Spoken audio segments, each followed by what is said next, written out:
ಖಾರ ಈಗ ಏರ್ತಾ ಇದೆ. ಸೋಲೋ ಕೊಡೋ ಸೀನೇ ಇಲ್ಲ. ನನಗೆ ಖಾರ ಕಡಿಮೆ ಆಗಲೇಬೇಕು ಅಂದರೆ ನಾನು ಗೆಲ್ಲಬೇಕು. ಅಣ್ಣ ನಮ್ಮನ್ನು ಹೊಡಿಬೇಡಿ ಅಣ್ಣ, ಬಿಟ್ಬಿಡಿ ಅಣ್ಣ. I can do it. You can't do it. You can't do it. I already did it. I'm doing it. ಇದೆ ಇಲ್ಲೊಂದು ಸಮಸ್ಯೆ ಖಂಡಿತ ಇದೆ. ನನಗೆ ಬರೀ ಕೆಮ್ಮಾಗ್ಬಿಟ್ಟಿತ್ತು. ಖಾರಕ್ಕೂ ಅದಕ್ಕೂ ಸಕತ್ತಾಗಿ.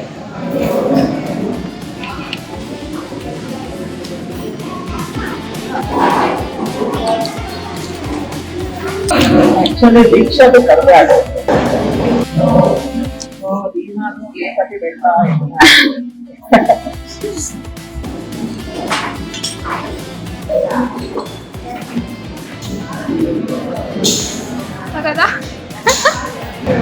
ಚಾನ್ಸಲ್ ಮಜಾ ಇಲ್ಲಪ್ಪ. ಕಾಲೇಜಲ್ಲಿ ಸೊಪ್ಪರೆ 3 hours ನೆನಪಿದ್ಯಾ ಏನು ಸಫರಿಂಗ್ ಮಜಾ